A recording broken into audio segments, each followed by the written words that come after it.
May babengi Pampanga, magandang gabi Central Luzon. Ako po kayong talasuyo, Jennifer Salenca. Areni na ring mga ragula balita ang yaning Lunes, August 19, 2024. 91.4 million pesos a flood control project, Mela Sakya.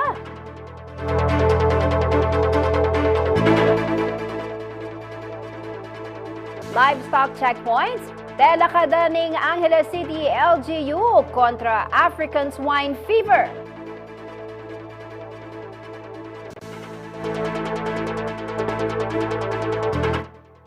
Lalaking minukyat keng billboard, asagip de kaya rin na ning 6 oras sa negosasyon.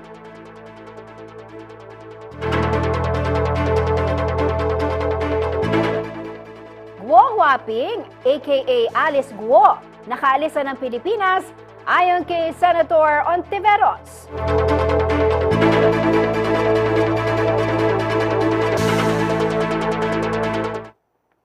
At rehabilitasyon sa NLEX at SETEX, target matapos bago ang holiday season.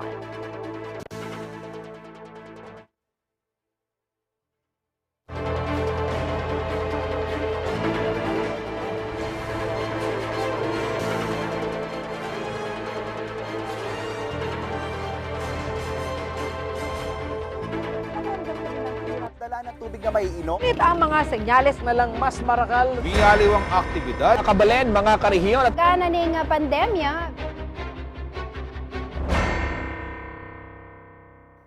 Mika checkpoint King Angeles City para ka ring mag-deliver livestock bang asigurong manatili ang ligtasing syudad King African Swine Fever o ASF. Base po ini King Memorandum Order number 1788 Series of 2024 nung ka rin inutos ng Mayor Carmelo Pogi Lazarin Jr. King Angeles City Police Office at Traffic Development Office ang manalakad lang border checkpoints.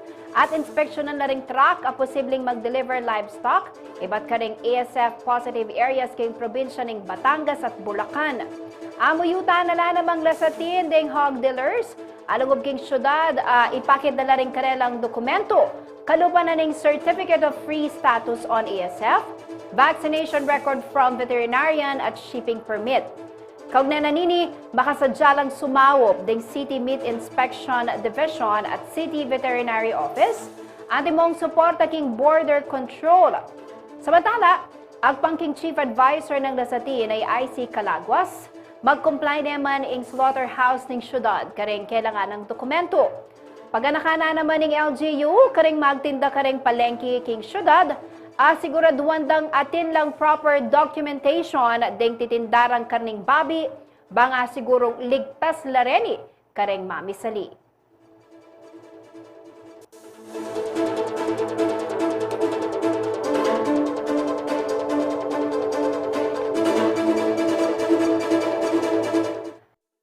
Mera patiya po, King Convention Center na ning Balening Bacolor, ing mumunang Quad Committee hearing, dikil keng Philippine Offshore Gaming Operators at Illegal Drugs.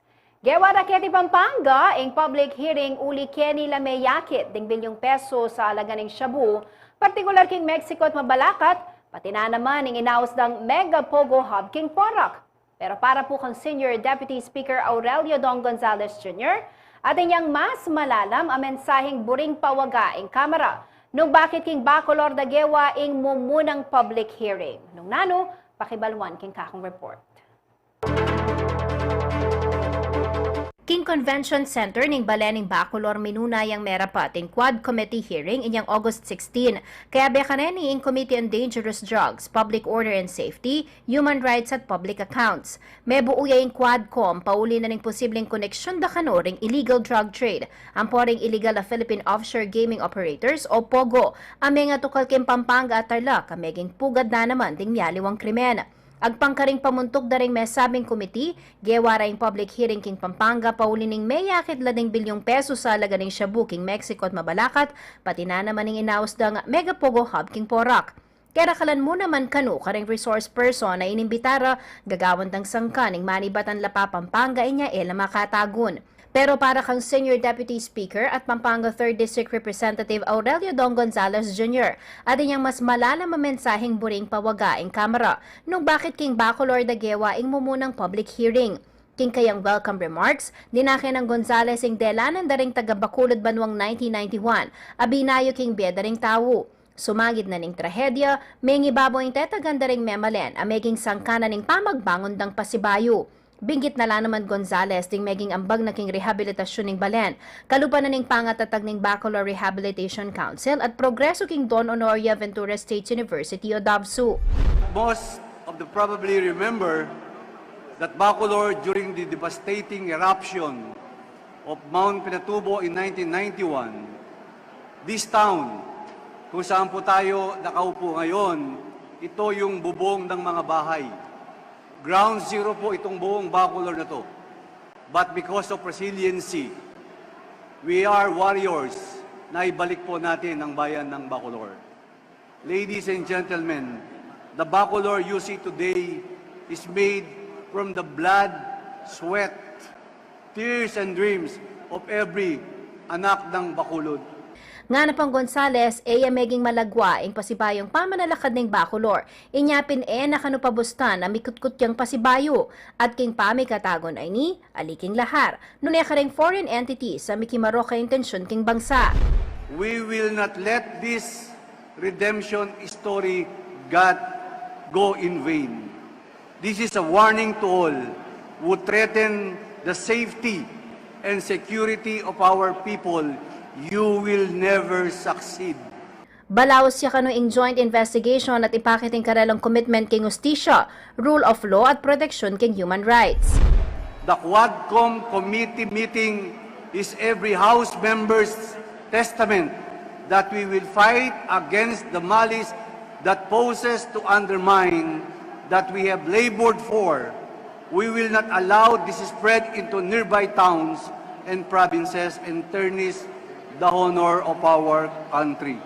At kalupa na ning tetaga na pepake da ring taga Bacolor, makanini mo naman kanu igawan da ring miyembro ning Kongreso. Through these investigation efforts, we will mirror the resiliency of our people of Pampanga, the people of the Philippines. We will overcome this tragedy and adversity. We will rise from ashes and we will rebuild our beloved country. Samantala, maragul naman kanong karangalan para kang Mayor Di Mandato, keng Balena ning Bacolod merapating Quadcom hearing. Alam mo, sa dami-dami ng bayan dito ginawa, ang ibig sabihin, of course, maybe this nakita nila, yung bayan namin na talagang, it is a town na talagang lahat ng tao pwede pumunta. Siyempre, at nakita ang bayan namin dahil alam nila, ito naman ay a very peaceful town at ito ay talagang bayan na pwedeng tirhan ng kahit sino. Dito po sa bayan ng Bacolor, tahimik po ang buhay. Ako yung kaya kayong talasuyo, Jennifer Salenga, ating pusong makabalan. Meto nga 50 anyos sa lalaki, ing menig po keng pekababo, ning meto nga billboard keng Abacan Bridge, Angeles City nganing Lunes, August 19. Agpangking pamuntok ning Angeles City Disaster Risk Reduction and Management Office o ACDRRMO ay Rudy Simeon bandang alas 12:30 na ning ganingaldo anyang i-report de karela ing insidente. Tambing naman kanong megresponde ni dapat menamba ting negosasyon amiras 6 oras. Menik yakano ing personnel ning Bureau of Fire Protection San Fernando anya kumbinsiren kulda sing lalaki lagpas alas 6 na ning abak. Kaya ning rescue operations Delare ang lalaki King Angeles City Police Station 4 at Kenny Balorang mikisakit sa kanuining depression. Ay, tapin po, tama sabi daw ni medical team tamo, depression po niya. Tapin po, yung pwede nasasabihan, daka ng problema. So, depressed, yan po kaya agawa ng melikatang Dr. Manning Billboard sa Angeles City. Ay, tapin po, Para po karing ating daranasan na problema at mangailangang akasabi o self-darang professionals, pangaras king mental health, malyari kayo pong mawas king National Center for Mental Health Crisis Hotlines, 0917-899-8727 at 989-8727. O kaya naman po king Natasha Goborn Foundation o NGF, Hopeline Philippines, harin po rin karelang numero 02-804-4673 o kay 0917-558-43 o 4673, 0918-873-4673 para po king smart o king karelang toll-free 2919.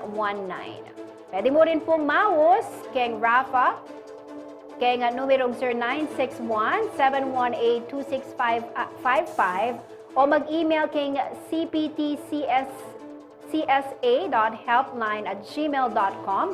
Accessible niya po ini from Mondays to Fridays, 8 a.m. to 5 p.m. At Manila Lifeline Center, kaya numerong 02-8969-191 o 0917-854-9191.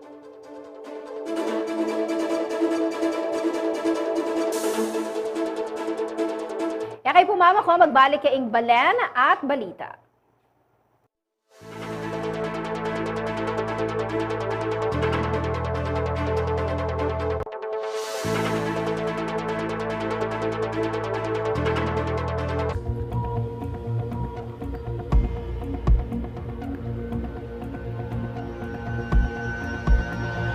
Kaniring paganakaning CLTV 36 kaya kayo nyening panahon ning kauran.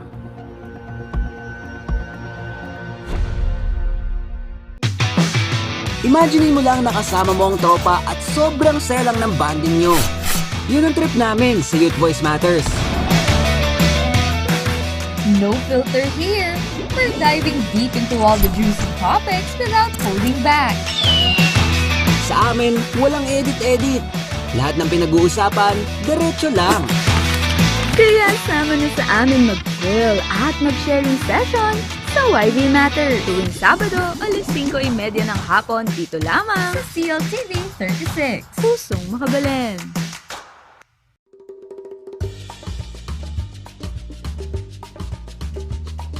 Anyang Marcalpa Farmlands, Keri Pampanga. May giyang libangan da ring anak akapampangan o maski na ring mga tuwa na mandakap lang insekto kaya rininguran. Kay bat, luto de ang kanan. Kanita, sobrala karakalketi. Ing pamandakap insekto taga nang maka-enjoy ampong exciting. Kasi makatok nang la underground. Bang kanitang arakap mula, kailangan may gamitan ng gamat mo. O, atin na kang idea kingamon nun ko. Ay wa, in kamaro o mole crickets. Kareng Kapampangan, considered ang delicacy. Dakala, patse kauran, ang pumabasahing gabon. King August, September. Kaya ti Pampanga, ating papingbale na mag-celebrate Kamuro Festival, ing magalang. Manyaman taga ng mga exotic foods, lalo na't aliwaliwang luto, ing malyari mong gawan Kenny. Malyaring adobo, malyaring yalo meking bringi, at miyayaliwa pa. Aliwaya taga na yung Kapampangan ikakabalen, atakon mo na ba yung kamaro? Nung halipa, subuknan mo uling siguradong metong mo yung sakyan mo. Kanyaman!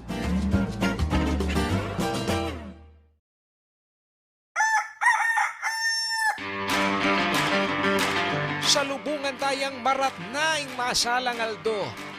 Sa ganandalang maranon ring bunga na ningindong tibuan.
Makatuto kayo pa rin king Balen at Balita. Melasakya po ang flood control project, mikialagang mayigit 91.4 million pesos. Kaya barangay Kandating, Arayat, Pampanga. Mayakit king project details na nini ang March 4 ngening banwa anyang pegumpisan de po ang proyekto at target deng mayari ini king November 4. Adwan ang dangyan ring Mario king DPWH ing mabilis sa aksyon, uling oras mamanuran, siguradong milagela king peligro. Ay ni pong report. Metibaging gabunan timong minayon o mikalandslide. Apin yaning eksena keng purok tudurot barangay Kandating, Arayat, Pampanga, niting Sabado, August 17.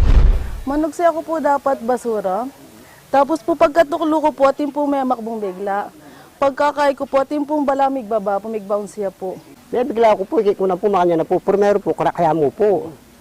Kaya po, biglang kanyang kaya, siguro lalabas po mga pilan oras, babagsak kaya po. Kaya po ating mamakbong, tayo po ngayon nga rin, rin pong kalakaran, mamakbong lang po, siyempre mababahala ko po. Ing sangkan ot antiya mong kumunoy, alimbog ing gabun king gilid na ning Pampanga River. Bela sakya ing flood control project ami kaalagang mayigit 91.4 million pesos. Mayakit king project details na nini ang March 4 ngening banwa niyang pegumpisan de ing proyekto at target ding mayari ni keng November 4. Ing Pampanga 1st District Engineering Office ing implementing agency kabang ing kumpanyang Edmarie Construction and Trading naman ing kontraktor ag pangkang barangay Captain Marley Pineda ning Kandating Arayat ing pamanuran adaralanan ning Bagyong Karina ing tuturo na kanung sangkan ning Department of Public Works and Highways o DPWH anya melambutya ing gabun at melasakya ing infrastruktura.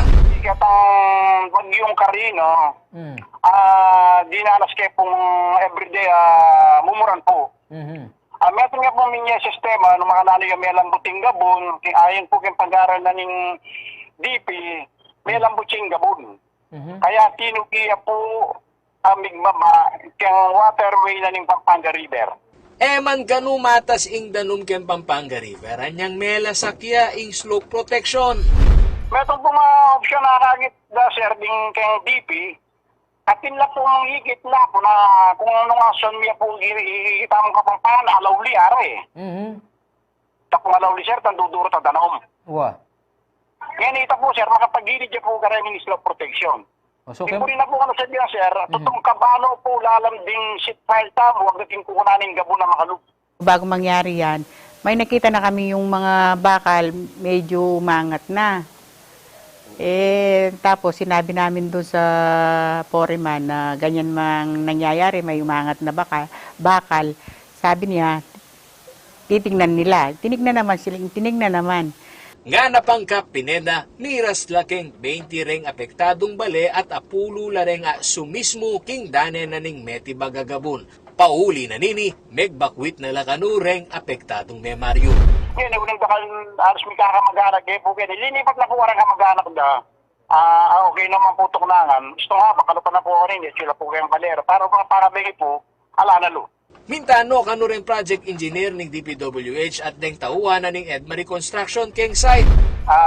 Itapin po, mumunang dili, inaksyon na nagayawara po, ining talagang porsyon na mitura na darag salary sheet file. Pepa kadano po rin yung bakal, bang kanita, kumbaga sir, po manuki, yata na mo makadagsay lang namin ragsa. Adwan ng damo naman ding Mario king DPWH ing mabilis sa aksyon, uling oras mamanuran, siguradong milagyela king peligro. Sana po mabigyan po kami ng tulong. Tulong na lang po ninyo ang aming inaasahan sa ngayon. Sa akin naman po, sana po ma-actionan tong namin. Ayan, sakaling di pa po tayo nakasigurado sa bahay ko, may crack na po sa loob. Kung bumagsak man po ito, wala po kami paglilipatan. Pero inaano po namin, sana magawa po siya kagad. Sayang po kasi yung bike kakagawa lang po. Palaos naman kukunanan ng CLTV 36 News, ing pasyag ng District Engineer Miranda, ing pamuntok na ning Pampanga 1st District Engineering Office ning DPWH. Ako yung kakain talasuyo ay Paulo G. Santos, ating pusong makabalen. Midaw ni inauguration at blessing na ning Balay Silangan Facility, Kempong Barangay sa Lapungan, Candaba, Pampanga, ngening Lunes, August 19. Iniingkapat a reformatory center king probinsya at makaangkla king family-based reformation. Mika Memorandum of Agreement o MOA signing mo naman, pilatanan ning lokal na kapanibalanan ng Candaba, king pamanimuna ng Mayor Rene Maglangke at ang Philippine Drug Enforcement Agency o PDEA. Akit laring aliwang Balay Silangan Facilities king Arayat sa Smuan, Ampong, Santo Tomas. Samantala, belita na naman ng direktor na ng Pampanga Police Provincial Office sa Police Colonel J.D. Maandal, amiras na laking 89% ding barangay king probinsya a drug cleared. Katumbas na itining 459 kaning 505 a barangay. Kabang ding 11% o 51 barangays ding affected pa rin kay illegal a droga. 19 kano ka rin ring kasalungsungang bavalidate da at asang magimo namang drug cleared king tutuking panawon.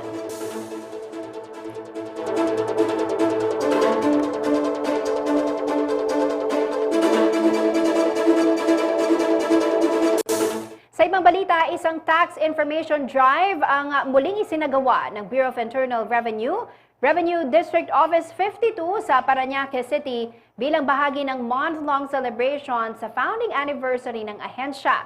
Nakatuon ito sa digitalization of processes na isa sa 8-point economic agenda ng Administrasyong Marcos Jr.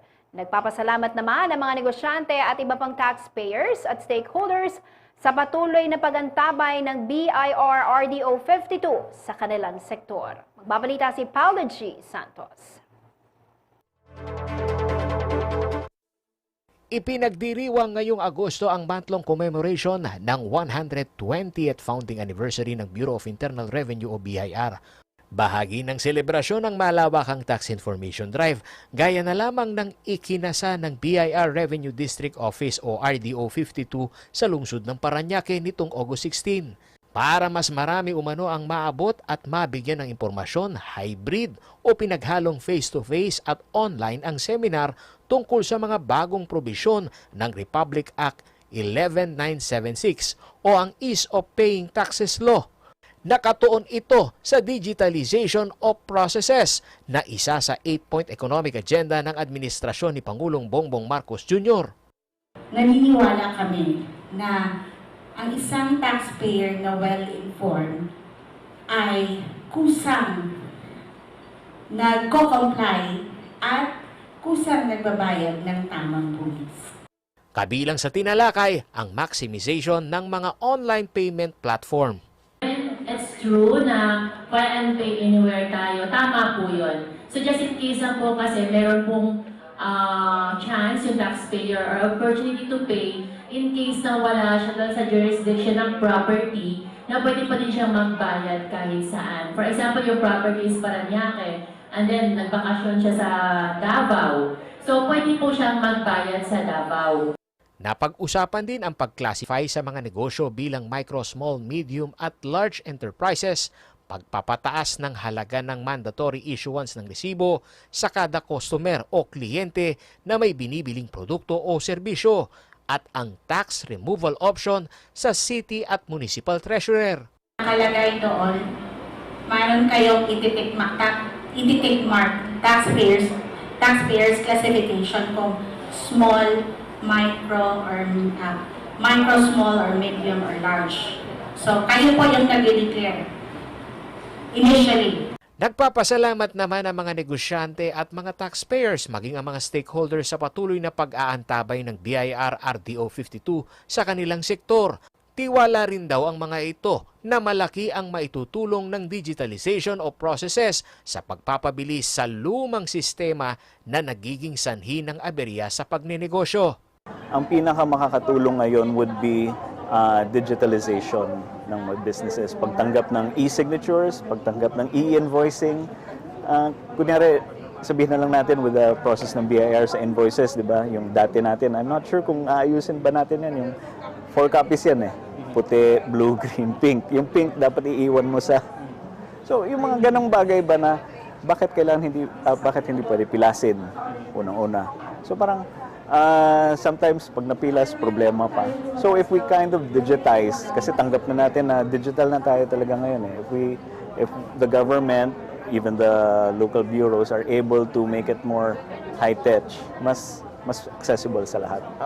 I-spread po natin yung mga news natin na toto natin dito. Kaya humihingi kami ng yung mga script ng seminar natin para i-distribute natin sa mga kapwa Alliance member po natin. Kasi nakikita natin nag-grow talaga ang RDO 52. Ayon kay BIR RDO 52 Chief Arnel Cosinas, target ng kanilang tanggapan na mapuntahan ang lahat ng mga industriya sa Parañaque upang magabayan sila sa proseso ng wastong pagbabayad ng buwis. Maliit at malaking pamamaraan sa maliit na pagtitipon at malalaking pagtitipon, we are trying to disseminate information or tax information to them. So sa tingin ko, ito ay maaring i-share rin nila kasi yung iba ay representative ng isang group, ng isang sector or industry, this information will be cascaded to them. So, itinuturing na logistic hub ng National Capital Region ang Parañaque na may malaking ambag sa lokal at maging sa pambansang ekonomiya. Kaya naman pagtitiyak ni Cosinas, hindi sila titigil sa kampanya para higit pang mapataas ang kanilang tax collection. but for the month of July specifically, we achieved the high goal, sabihin na natin high goal, and we have exceeded of more or less 70 million. So we have a billion target.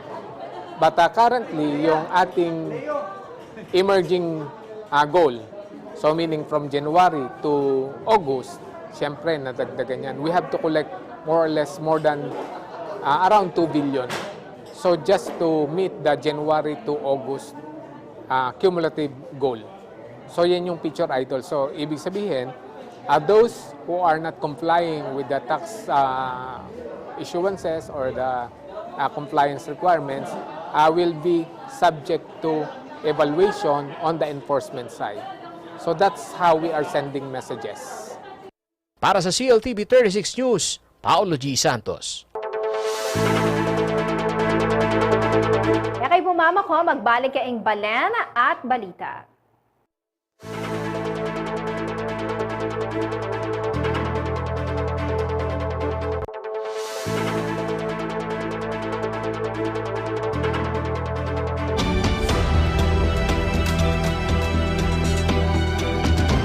Experience and discover Japan. Only here at CLTV 36. Ngening kauran, makasadya na kakabalen, o reni rin dapat gawan, kabang ating bagyo king kayon lugal. Magsadyang flashlight sa patapamangan, danumay-numan, baterya at first aid kit, ang makadato king pidukanan ay alima mabasa. Patselulbog na, patanying main switch ng kuryente. Isara la rin gripo at siguraduan na makasaraya ang tangki ng LPG. Nung lumikas kayo, dalayo la rin importanteng dokumento bantang aiwasan ng pangasira da rin king albog. Manatili pa mo rin king kilop ng bale ang kaking mayari ang bagyo. Pero nung kailangan ng mag-evacuate, siguraduan yung makapatdaya ang main switch ng kuryente, makasaraya ang tangki ng LPG, at makasusila rin pasbul. Ela mo naman kakalingwan dalanding gamit pang emergency. Makiramdam king radyo o manalbeking CLTV para kareng anunsyo rigid king bilining panahon. Malyarin mo namang tumutok kareng social media pages ng CLTV 36 para mas mabilis sa sagaping balita. Denireng paganakan ng CLTV 36 kaya kayo nyening panahon ning kauran.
Makatuto kayo pa mo rin king Balen at balita.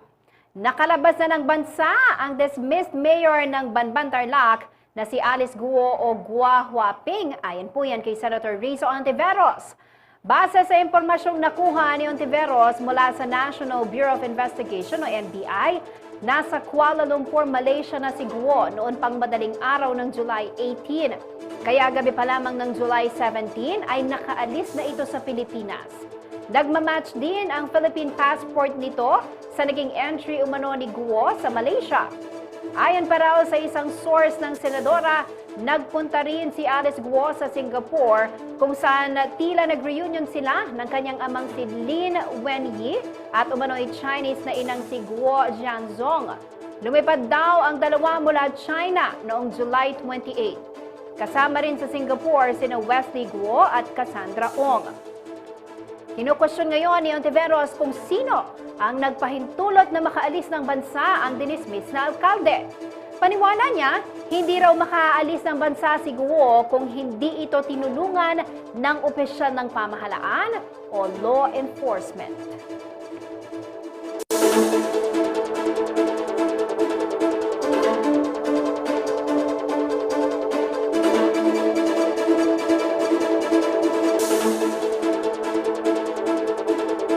Sa iba pang balita, isang bagong kaso ng monkeypox o Mpox sa Pilipinas ang naitala ng Department of Health o DOH.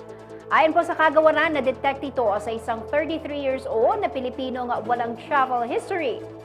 Inadmit umano sa isang public hospital ang lalaki nitong August 18 dahil sa lagnat at rashes sa iba't ibang parte ng katawan. Paliwanag pa ni DOH Secretary Ted Herbosa, minomonitor na nila ang kondisyon nito. Ito na ang 10th laboratory-confirmed Mpox case sa bansa. Bago po ito, December 2023, nang may ulat ang huling kaso.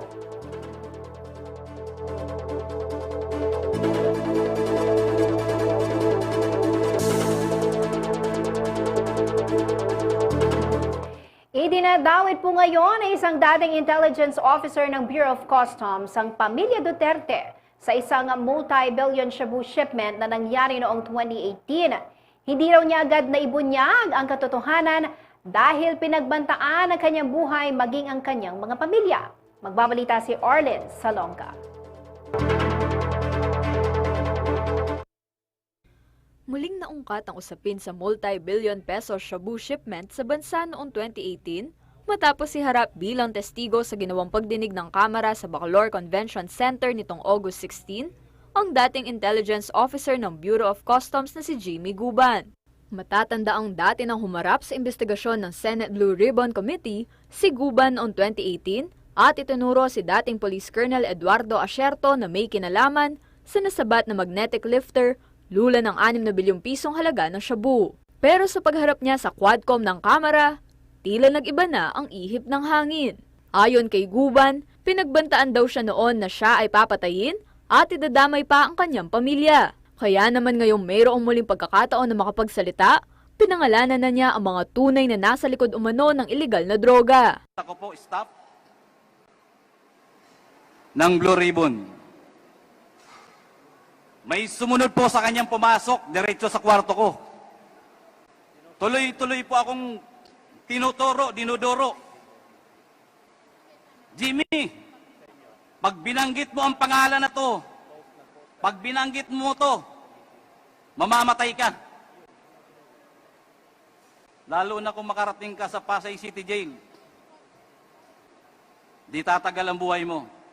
The worst, Your Honor, sinabay niya pa pati anak ko. Alam namin kung nasaan yung anak mo sa Makati. Madali kidnapin yan. Your Honors, alam niyo po ba kung sino yung mga tao na ayaw niyang ipabanggit? Na halos doon pa lang gusto na ako sipain, bugbugin. Si Pulong, si Mans, si Michael Yang, at ang sabi niya pa, mga kaibigan niya ni Bini, Antiporda, magkakasama yan, hindi mo ba iisang pamilya yan? Palagi yan sa Malacanang. Opisyal pa yan ng National Press Club. Ang binanggit niyang Pulong ay ang anak daw ni dating Pangulong Rodrigo Duterte na si Davao City Congressman Paulo Duterte, si Mans naman ay si Manasseh Scarpio na asawa ni Vice President Sara Duterte, at si Michael Yang na dating economic advisor ni former President Duterte.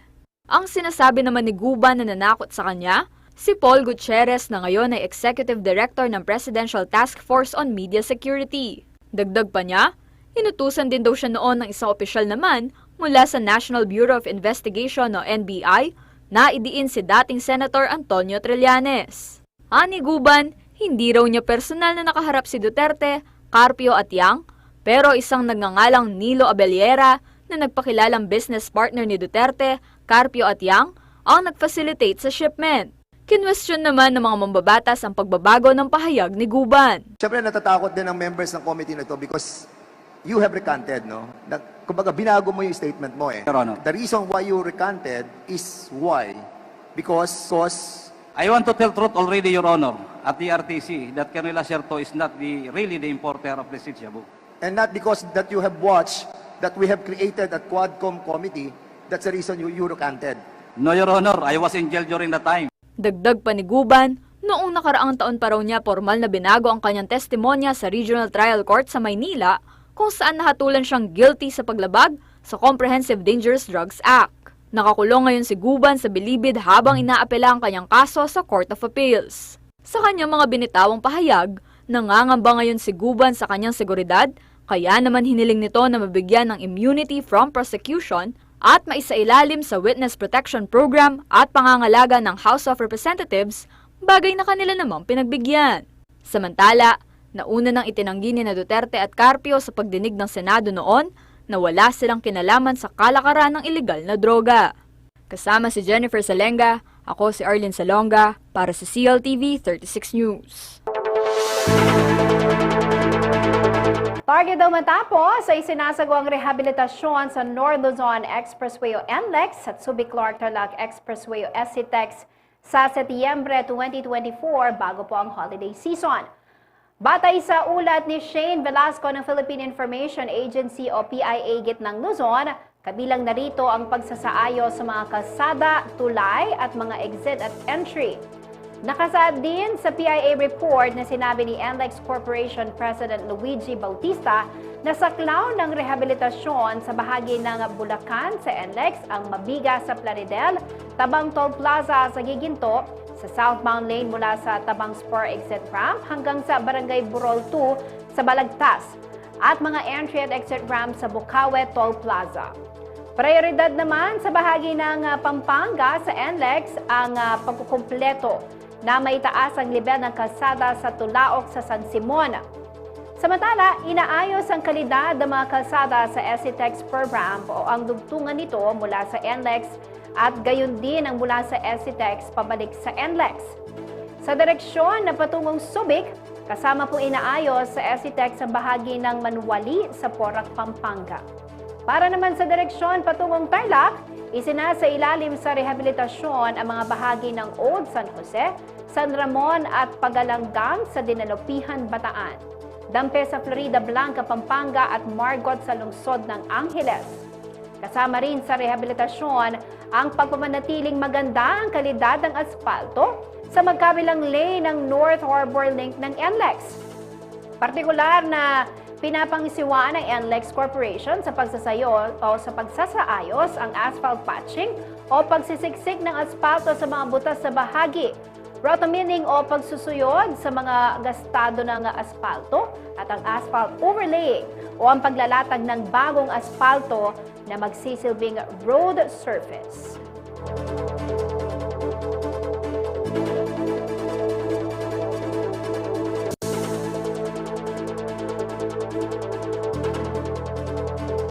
Kay pumama ko, magbalik yaing balen at balita.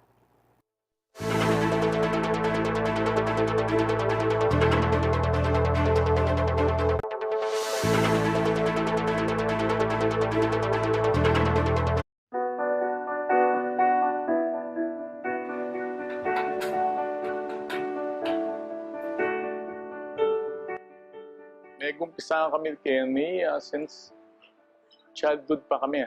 Since Betis is one of the 2 or 3 regions na may kulturang mag-uukit. Actually, hindi ako marunong mag-uukit eh. Parang na ko na lang sarili ko na found out na talaga meron kami talagang talent na. Kasi most of mga uncle, pinsan, kaibigan, more on nasa wood carving sila. So ako na parang na-absorb doon sa kulturang yun. So rin challenges na delanan ko. And ngayon yung challenge ngayon ka na ako ngayon how to preserve yung kulturang pamandukit. Ngayon bala mo, taken for granted na lang mo kasi may nasensula rin anak, may garal ng college, yari na lang college, potang sabihan mong bisa ka mandukit. Sabihan ng mga college graduate na ako, dapat mandukit ko pa. Parang mababa level. Sasabihin ko sarili ko, i-example sa sarili ko, ako mandukit ko, and yet, may tagumpep kayong larangan ini. Pero, mo kabud mamandukit. Ayari kayong kaya ko, ayari kayong college ko, kayong Fine Arts, kayong University of Santo Tomas, major in painting. Mayari ko pa mo, 2016, kayari kayo may graduate itang bunso ko, Joseph, in UST. Sabi kami may graduate na. Yung experience ko rin, kabalen ko rin, kabaryo ko Kasi ako, made na ako Karina ako Lala na akong dapat i-prove na. Imong obligasyon ko kanina, makanano kong maglakwan legacy karela na such a way na maintain me at saka upgrade. Tumas yung kaya yung pamandukit, tumas level. Mo ketang stagnant. Mag-evolve. Diversify. Maragulya pa potential. Yung talent kasi sa tiken yung talent At yung nakita yung talent inborn in kami, it is tradition. Yung tradition, it's in our blood. Yung apayo ko mo, itang dapat porsigido ka, ating kang disiplina, motivation, i-motivate mo yung sarili mo na aliwa mo itang kabud, yung first try mo naka-makewa, kaya ba't discourage ka na, resilient ka dapat, creative, mo kabud pamandukit ating ka natural talent. So yung pamandukit is just only a tool. Kailangan mo, kaya ka, tang porsigido ka mo. This, of course, yung passion. Aliwayang passion, aliway tang as mandukit ka mo.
Makatutukay pa rin king balan at balita. Pakibalwan tamo po ang maging lagyan na ning panahon kaya bay Sir Manny Esguera, ang Chief Weather Forecaster ning Pag-asa Clark. Sir Manny, magandang araw po sa inyo, magandang gabi po. Ano po magiging lagay ng ating panahon? Magandang gabi rin, Ma'am Diana, sa ating po mga tagapanood. Sa ngayon po ay lumabas na po ng PAR ang bagyong si Dindo. Sandali lamang po siyang nanatili sa loob ng PAR. Siya po ay namataan na sa layong 765 kilometers dyan po sa may Hilagang Silangan ng Itbay at Batanes. At wala na po siyang direktang epekto dito pa sa aming parte na ating bansa. Samantala po, naapektuhan pa rin po ng habagat itong Batanes at Babuyan Island Nasa ngayon po ay nakakaranas po sila ng mga kalat-kalat ng mga pagulan at pagkidlat pagkulog dulot nga po ng southwest monsoon o habagat. Samantala po, Metro Manila at nalalabing bahagi ng bansa, kasama na po dito ang Pampanga, ay medyo kaya-haya naman po yung panahon. Yun nga lamang po, makakaranas pa rin ng mga pulo-pulong mga pagulan at pagkidlat pagkulog. Dulot naman po yan ng localized thunderstorm. So wala naman po kasahan pa na sumusunod na bagyo o LPA dito kay Dindo. Yes, Ma'am Den. Alright, maraming salamat po sa inyong ulat panahon, Sir Manny Esquiara, Chief Weather Forecaster ng Pag-asa Clark. Welcome po at magandang gabi. Good evening, sir.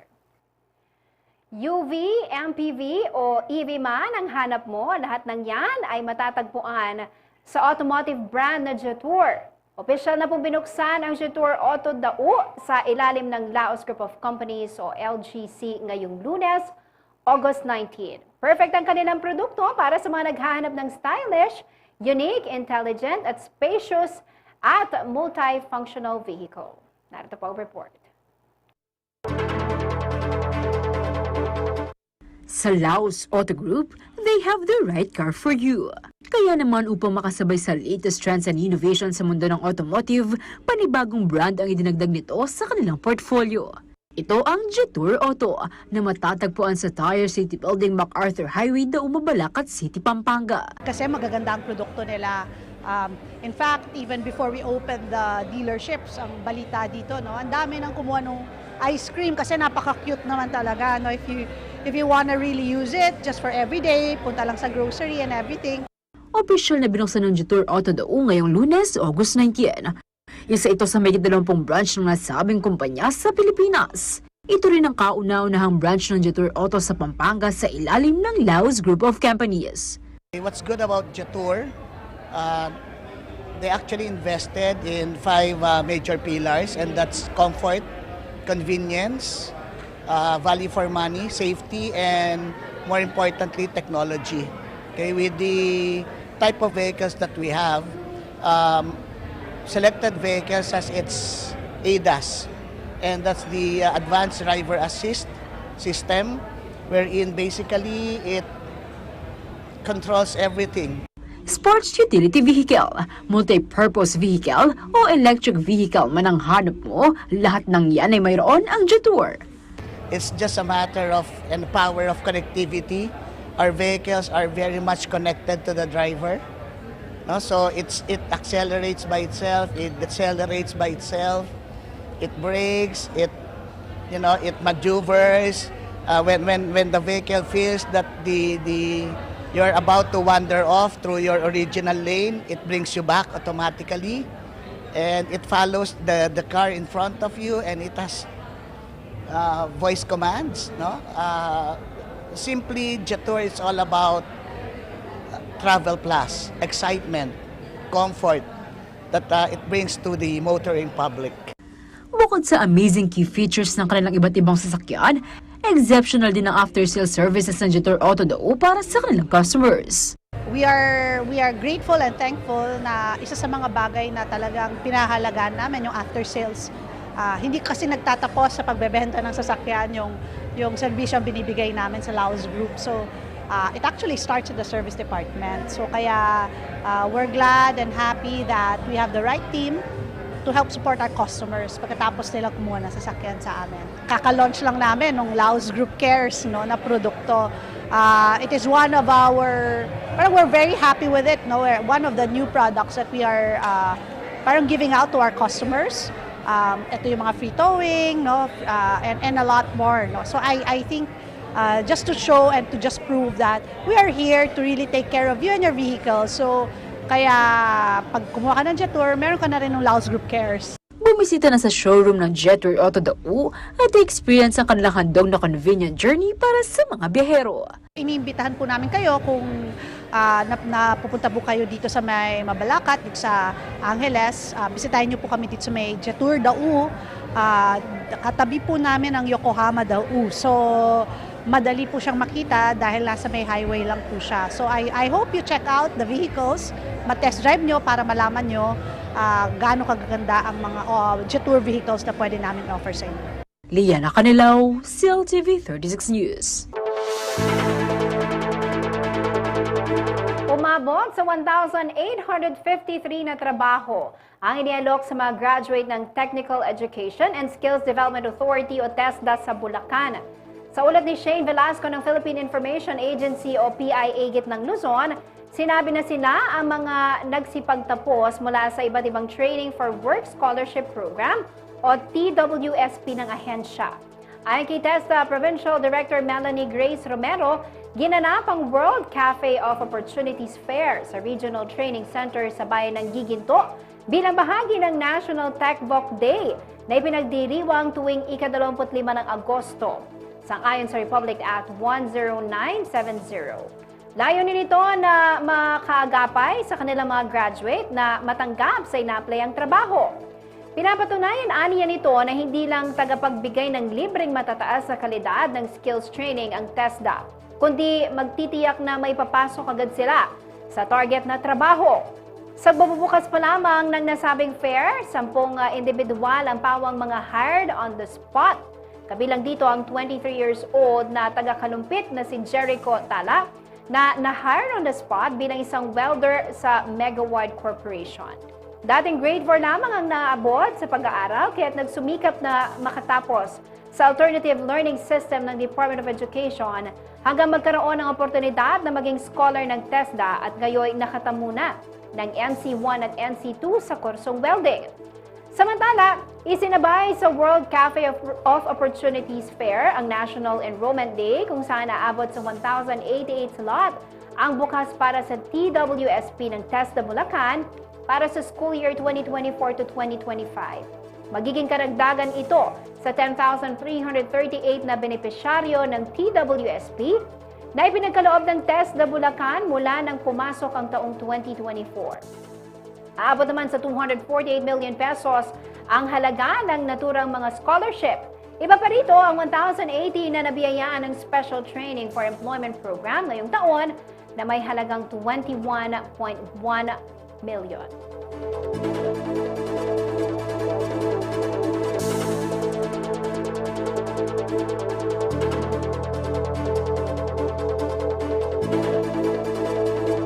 Samantala, nagsama-sama ang anime fans, gamers, cosplayers, youngsters at young at heart sa kauna-unahang Tanabata Star Festival sa Pampanga na ginanap sa Clark City Front Mall nitong August 17 at 18. Silipin natin ang masayang event sa report ni Angelica Cara.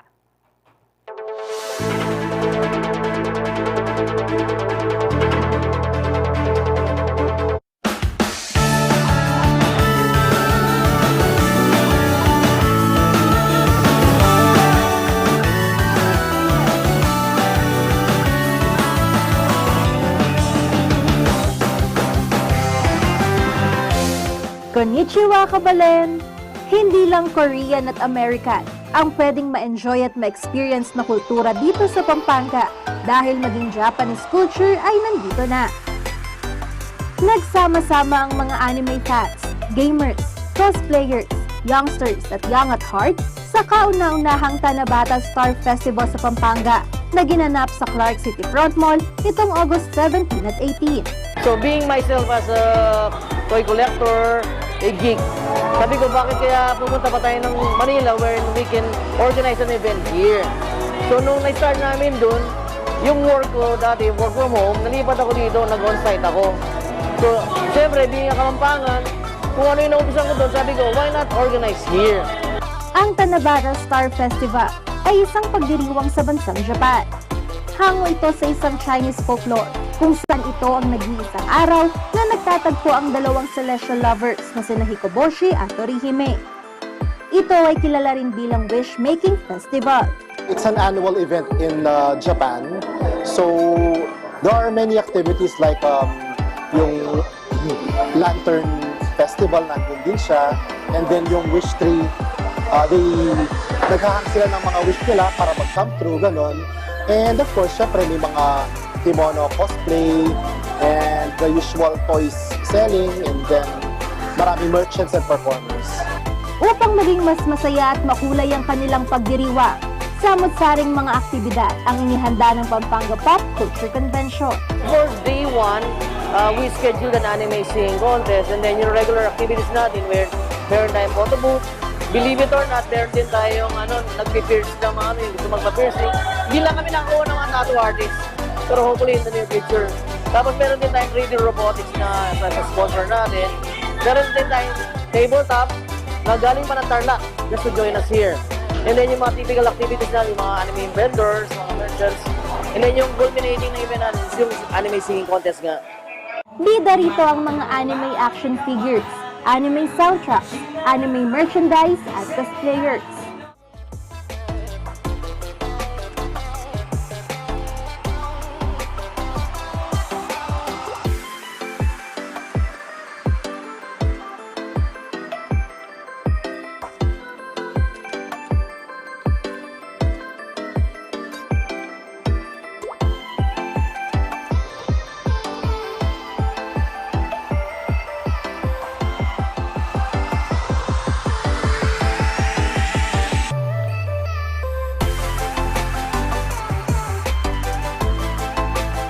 Mayroon ding iba't ibang games at competitions tulad ng anime singing competition, cosplay competition, at origami making. Ang Tanabata Star Festival ay sumasalamin sa makulay at malalim na kultura ng mga Hapon. Kaya naman gustong ipagpatuloy ng Pampanga Pop Culture Convention na gawin itong annual event. We're very happy na day 1 pa lang, overwhelming na yung crowd na pumunta for showing their support. Rest assured in the future, meron pa din upcoming na. Kasi lahat ng gagawin namin event sa Pampanga, puro annual sila. So every year, may ibang concept siya, and then may ibang theme din. Yun. So thank you, and hopefully to see you in our upcoming events. Angelica Cara, CLTV 36 News. Happy din, yung mga regular balita ang kinalap ng Kaya Katamong News Team. Para kayong alwa updates, like and follow yun na mo po rin kaya kaming social media pages. King lagyo na po ning mabilog ang CLTV 36 News and Current Affairs. Ako po kaya kayong taga-suyo, Jennifer Salenga, ating puso makabalan.